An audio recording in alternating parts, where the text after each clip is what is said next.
Hi, ഇന്ന് ഞാൻ വന്നിട്ടുള്ളത് വൈകുന്നേരത്തെ കുറച്ച് വിശേഷമായിട്ടാണ് കേട്ടോ. അപ്പോൾ നമ്മൾ പാടത്ത് നട്ടുണ്ടാക്കി വളർത്തിയെടുത്തതാണ് കേട്ടോ. അത് കോളിഫ്ലവറാണ് കേട്ടോ. അത് രണ്ടെണ്ണം ഉണ്ടായിന്. ഒന്ന് നമ്മൾ രാവിലെ പറിച്ചെടുത്തിട്ടുണ്ടായിരുന്നു കേട്ടോ. അപ്പോൾ ഇത് വെച്ച് വൈകുന്നേരം സ്നാക്സ് ഉണ്ടാക്കാൻ വിചാരിച്ചിട്ട് പറിച്ചെടുക്കാൻ വേണ്ടിയിട്ട് വന്നതാണ് കേട്ടോ. അതിൻ്റെ അടുത്ത് തന്നെ 2 ക്യാബേജും ഉണ്ടായിട്ടുണ്ട് കേട്ടോ. പിന്നെ പച്ചമുളകും ഉണ്ടായിട്ടുണ്ട്. ഒരുപാട് ഞങ്ങൾ പറിച്ചെടുത്തിട്ടുണ്ട് പച്ചമുളക്. ഇതിപ്പോൾ ഇനി പറിക്കാനായിക്കൊണ്ടിരിക്കുകയാണ്.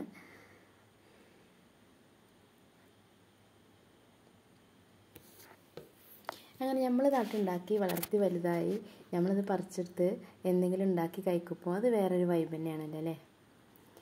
അങ്ങനെ ഇതിപ്പോൾ അപ്പോൾ എന്തൊക്കെയോ ചെറുതായിട്ട് ഒരു ഭാഗത്ത് എന്തോ പോലെയൊക്കെ തോന്നുന്നുണ്ട്. അപ്പോൾ ആ ഭാഗമൊക്കെ ഒഴിവാക്കിയിട്ട് നല്ല ഭാഗമൊക്കെ എടുത്തിട്ട് വേറൊന്ന് രാവിലെ കൊണ്ടുപോയി അറുത്ത് വെച്ചതുണ്ടല്ലോ, അത് ഇതിലേറെ നല്ലതാണ്. അപ്പോൾ രണ്ടും കൂടിയും കൂട്ടിയിട്ട് ഈ കട്ടനക്ക് ഒരു സ്നാക്സ് ഉണ്ടാക്കാൻ വിചാരിച്ചു. അപ്പോൾ അതിന് വേണ്ടി പറിച്ചെടുത്തതാണ്. അപ്പോൾ ഇതിൻ്റെ കേടുഭാഗമൊക്കെ കളഞ്ഞിട്ട് ഇതിൻ്റെ അല്ലിയാക്കി എടുത്തിട്ട് റെഡിയാക്കാം. അങ്ങനെ ഇതിൻ്റെ കേടുഭാഗമൊക്കെ കളഞ്ഞ് അല്ലിയായിട്ട് എടുത്ത് വെച്ചിട്ടുണ്ട് കേട്ടോ. അപ്പോൾ നമ്മൾ കടയിൽ നിന്ന് വാങ്ങണ അത്ര വലിപ്പമൊന്നും ഇതിനില്ല കേട്ടോ. അപ്പോൾ നമ്മളേക്ക് ഒഴിച്ചു കൊടുക്കാൻ വേണ്ടിയിട്ട് കുറച്ച് വെള്ളം വെച്ച് നല്ലോണം തിളപ്പിച്ചെടുത്തിട്ടുണ്ട്. ഇനി അപ്പോൾ നമുക്ക് വെള്ളത്തിലേക്ക് ഒഴിച്ചു കൊടുക്കാം. ഇനി ഒരു 10 മിനിറ്റ് വെള്ളത്തിൽ ഇത് കിടക്കട്ടെ.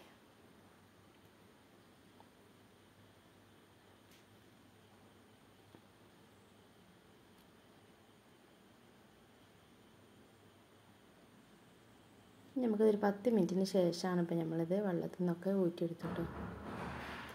ഇനി നമുക്ക് ഇതിലേക്ക് വേണ്ട മസാലപ്പൊടികൾ ഇട്ട് കൊടുക്കാം. മഞ്ഞൾപ്പൊടി, മുളക് പൊടി, ഇനി നമുക്ക് കുറച്ച് ചിക്കൻ മസാല ഇട്ട് കൊടുക്കാം.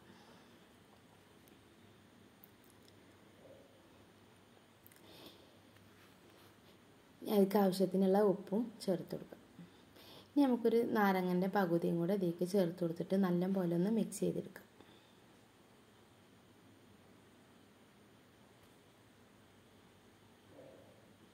ഇനി ഇതിൽ കുറച്ച് സമയം അവിടെ വെച്ചിട്ട് പിന്നെ നമ്മൾ ഇഞ്ചി, വെളുത്തുള്ളി, വലിയ ജീരകം ഒന്ന് പേസ്റ്റ് ആക്കിയിട്ട് പിന്നെ ഫുഡ് കളറും കൂടെ ചേർത്ത് കൊടുത്തിട്ട് നല്ല പോലെ ഒന്ന് മിക്സ് ചെയ്തെടുക്കാം.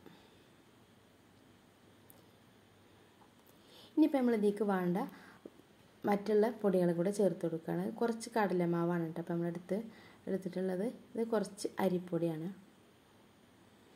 പിന്നെ ഇത് മൈദപ്പൊടിയാണ് കേട്ടോ. ഇത് കുറച്ച് കോൺഫ്ലവറാണ് കേട്ടോ. അരിപ്പൊടി, മൈദമാവും കോൺഫ്ലവറും കടലമാവും കൂടി നല്ല പോലെ ഒന്ന് മിക്സ് ചെയ്ത് കൊടുക്കുകയാണ് കേട്ടോ. അത് നല്ല പോലെ മിക്സ് ചെയ്തതിന് ശേഷം കുറച്ച് വെള്ളം പറഞ്ഞിട്ട് നമുക്കിത് നല്ല പോലെ ഒന്ന് മിക്സ് ചെയ്തെടുക്കാം. അങ്ങനെ ഇത് നമ്മൾ ഈ രൂപത്തിലാക്കി എടുത്തിട്ടുണ്ട് കേട്ടോ. ഇനി നമുക്ക് ഇതിലേക്ക് ഒഴിച്ചു കൊടുക്കാം.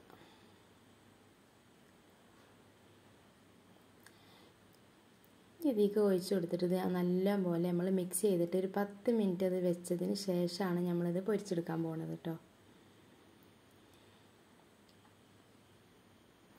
അപ്പോൾ എണ്ണയൊക്കെ നല്ല ചൂടായിട്ടുണ്ട്. നല്ല ചൂടായ എണ്ണയ്ക്ക് നമുക്കത് ഇട്ട് കൊടുക്കാം. അങ്ങനെ ഇപ്പോൾ ഇത് തിരിച്ചും മറിച്ചൊക്കെ ഇട്ട് വേവിച്ചെടുക്കട്ടെ. അങ്ങനെ ഇപ്പോൾ ഇത് നമ്മൾ തിരിച്ചും മറിച്ചൊക്കെ ഇട്ട് വേവിച്ച് ഒരു ട്രിപ്പ് ആയിട്ടുണ്ട് കേട്ടോ. ഇനി നമുക്കിത് എണ്ണയിൽ നിന്ന് കോരിയിട്ട് മറ്റൊരു പാത്രത്തേക്ക് മാറ്റി കൊടുക്കാം.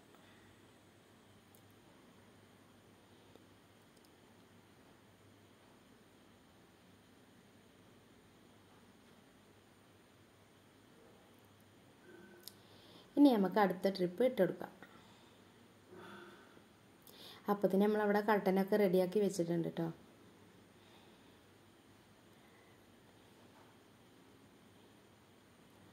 അങ്ങനെ നമ്മൾ അടിപൊളി സ്നാക്സൊക്കെ റെഡി ആയിട്ടുണ്ട് കേട്ടോ.